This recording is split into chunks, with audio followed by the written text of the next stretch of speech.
Amigos y seguidores, buenas tardes, buenas noches. Gran Reset versus Gran Reset. Caos versus caos. La guerra por el caos. Comienzo por la conclusión para aclarar las ideas de entrada. ¿Qué fue lo que pasó en Wall Street con la operación GameStop, por llamarla de alguna forma? Bueno, yo no voy a describir cuál fue la operación como tal. En los medios y en la red encontrarán a muchos expertos explicando qué fue lo que pasó. Aunque a mí me sigue llamando la atención y me parece hasta risible que en las explicaciones sobre el mercado de capitales, la mayoría de las veces no se hace mención de la inteligencia artificial y del papel que cumple en el mecanismo y en la dinámica de los mercados. Esto me parece increíble. Te describen este enorme juego de poderes e intereses como si fuese algo entre humanos y corporaciones, todos de carne y hueso.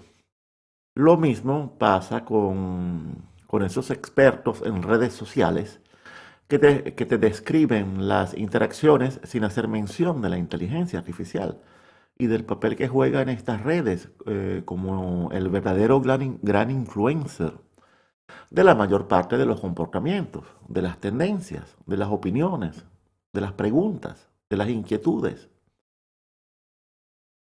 Señores, quien esconda el papel que cumple la inteligencia artificial en una enorme cantidad de procesos de todo tipo, ¿se está burlando de usted o es un soberano ignorante?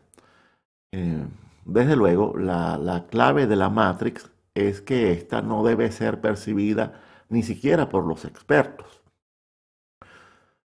De hecho, las empresas de alta tecnología que precisamente suministran todo el sistema tecnológico que rige en tiempo real a los mercados del capital global y que los han convertido en un mundo virtual sin relación con la economía real, estas empresas son a su vez las más beneficiadas de ese sistema, con un aumento descomunal del valor de sus acciones.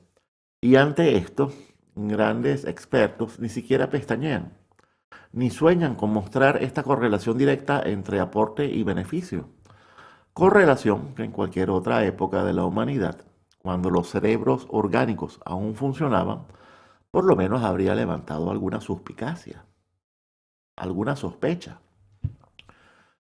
Pero vamos de una vez con la posición de los globalistas ante lo ocurrido con GameStop.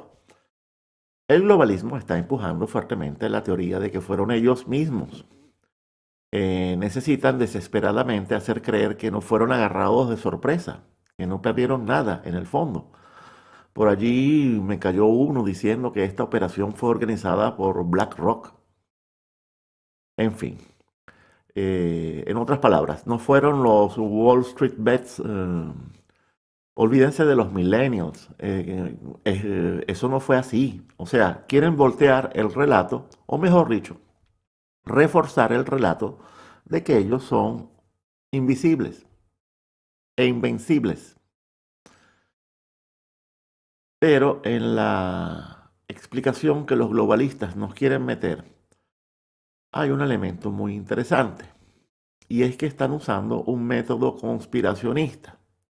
Sí, los globalistas están recurriendo al uso de indicadores proxy, o sea, de indicadores indirectos, para basar sus explicaciones. Por ejemplo, hablan de por qué la Fed no intervino. La Fed es la Reserva Federal. Eh, Basan sus explicaciones también en por qué la SEC, la Security Exchange Commission, no intervino. Hablan de ciertos indicadores previos para basar sus teorías. En otras palabras, y ni más ni menos, usan exactamente el método que usan muchos conspiracionistas. Claro, cuando lo hacen ellos, no es conspiracionismo. Faltaría más. Pues bien, les voy a dar una mala noticia a los globalistas. GameStop sí fue una operación ejecutada por millennials. ¿Y de dónde vienen muchos de esos millennials? Vienen de la pandemia. son hijos de la pandemia. Son los desempleados de la pandemia, los recluidos, los presos por la pandemia, los despedidos, los arruinados por la pandemia. Ahora bien, ¿quién está detrás de estos millennials? ¿Fue una operación orquestada por ellos? ¿Una operación fruto de una inteligencia colectiva reunida en una red social? Seguro que no hay alguien más detrás, un verdadero estratega, un verdadero coordinador o director. Y es aquí donde entramos al lado oscuro, aunque en realidad hay dos lados oscuros, o mejor dicho, ocultos. Por el lado del globalismo sabemos que ese poder no sería poder si no fuese oculto, y a su vez ocultador de información, ocultador de realidades. Pero también de nuestro lado existe un lado oscuro. Debe haber un lado oscuro que no sabemos. Y esto es indispensable, señores. Porque esta guerra, que es una guerra verdadera contra un poder descomunal, no puede ser de otra manera. Si te vuelves transparente, es como un suicidio. Y no creo que haga falta explicar mucho esto. Sin engaño, ya nos habrían liquidado hace rato. Y como esta guerra es de naturaleza conspirativa, tal como lo señalan en forma muy acertada nuestros enemigos, en eso sí aciertan, como eso debe ser así, el engaño es indispensable. Pero no el engaño simple a un enemigo que es demasiado inteligente para caer en eso. Es un engaño que de alguna manera debe crear su propia matrix, una antimatrix, una contramatrix contra el enemigo. Por lo tanto, y dicho de modo muy simple, toda operación de engaño solo es efectiva si logras engañar tanto a los enemigos como a los amigos.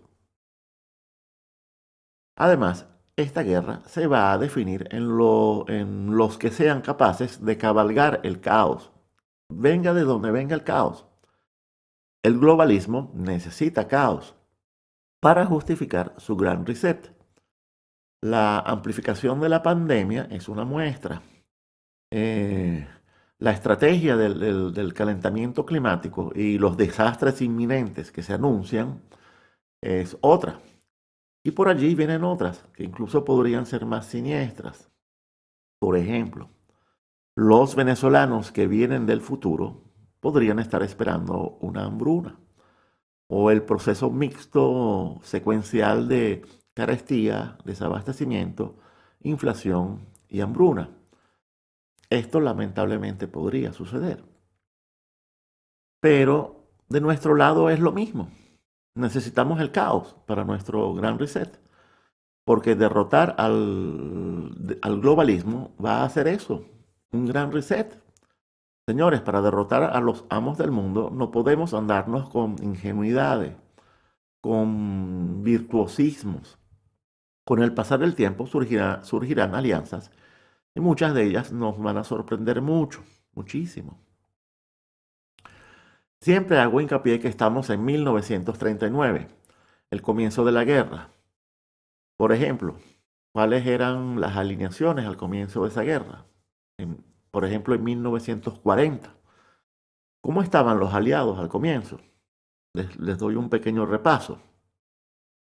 La Unión Soviética estaba en un pacto con los nazis, el peor pacto posible, que duró hasta junio del 41. Los Estados Unidos tardarán 2 años y 4 meses en entrar a la guerra. Lo harán en diciembre del 41, después de Pearl Harbor. Y el Reino Unido, ¿qué hacía? ¿Qué hacía en 1940? Estaba escapando de Francia, de la Francia ocupada por los nazis, estaba escapando de Francia en Dunkerque, con el rabo entre las patas. Eso fue en mayo del 40, dando comienzo a la hora más oscura. Pero después eso cambió, y para 1942 todo había cambiado. Bueno, volviendo al tema de las ingenuidades. Les voy a dar una mala noticia, que no es mala, es realista. Necesitamos nuestras élites. son indispensables. Incluso si llegásemos a tener al pueblo y a los militares de nuestro lado, seguirán siendo indispensables. ¿Y cuáles son? ¿Cuáles pudiesen ser? Pero bueno, no vayamos muy lejos. ¿Quién es en el fondo Donald Trump? Trump es élite, desde luego. Esto no es suficiente. Desde luego, alguien más está detrás de Trump. Ya eso lo expliqué en un video anterior. Por allí se habla mucho de Elon Musk. ¿Quién sabe? Elon Musk es como el acertijo algunas veces. Manda señales en todas las direcciones, aunque hay un patrón que por allí asoma. De todos modos, tampoco Elon Musk sería suficiente. Bueno, aterricemos de nuevo en el tema de caos contra caos. La guerra de los grandes resets. ¿Qué es lo que pasa aquí? Pasa que en esta guerra el control de las narrativas, de las narraciones, de los relatos es muy importante, porque es una guerra que también se desenvuelve en el campo del imaginario individual y colectivo. Por eso al globalismo le interesa que sepamos que no fueron agarrados de sorpresa con la operación GameStop. Y existe desde luego la posibilidad de que eso sea así. Pero, pero, el hecho de que no te hayan agarrado por sorpresa no significa que no hayas sufrido un daño, de todos modos. ¿Y dónde está el daño? El daño está en la imagen de Wall Street. Y no se trata de una raya más. Esta vez hay un elemento social actuando y una narrativa superpuesta que es seductora, estimulante. Hay una imagen del poder pasando apuros por culpa de unos escuálidos, unos deplorables, unos marginales. Y lo peor de todo para el globalismo es que son millennials. Por eso la insistencia en desprestigiar a los millennials. No quieren que pase esta narrativa, donde los protagonistas son una de las principales víctimas del globalismo, los millennials. Eso lo expliqué en el telegrama número 13 que puse en Twitter ayer mismo. Pero atentos con esto. Aquí existe la posibilidad de que el gran reset globalista tenga que pasar por un crash financiero, una caída catastrófica en los mercados de capital. Y ahora tienen a quien echarle la culpa, a los millennials. Y es aquí donde se presenta y se despliega la batalla en el imaginario de la masa. Si a la gente se le dice que fueron los millennials, ¿cuál va a ser la reacción? Los globalistas buscarán criminalizarlos, pero los millennials pudiesen salir reforzados en su imagen. Y aquí me voy con el tema con el tema de mayorías y minorías en una guerra asimétrica. ¿Qué pasa con la mayoría? La mayoría, la masa del lado globalista, que es la mayoría, no importa, porque es pasiva, son borregos, son miedosos, son egoístas, son los no vale, yo no creo del mundo. Y los no vale, yo no creo del mundo existen para ser las víctimas perfectas en todo totalitarismo. En cambio, la minoría del lado de los millennials no es pasiva, está dispuesta a la lucha. Son una generación heroica, como lo describí en ese telegrama número 13. Por lo tanto, en la batalla de las narrativas, el lado globalista gana la adhesión de borregos pasivos acorralados en la Matrix. En cambio, por el lado de los millennials, el efecto es refrescante, estimulante, catalítico. Lo de, lo de GameStop, además, podría ser el comienzo de un fenómeno crucial, que es la pérdida de un monopolio, la pérdida del monopolio del caos, el caos sistémico.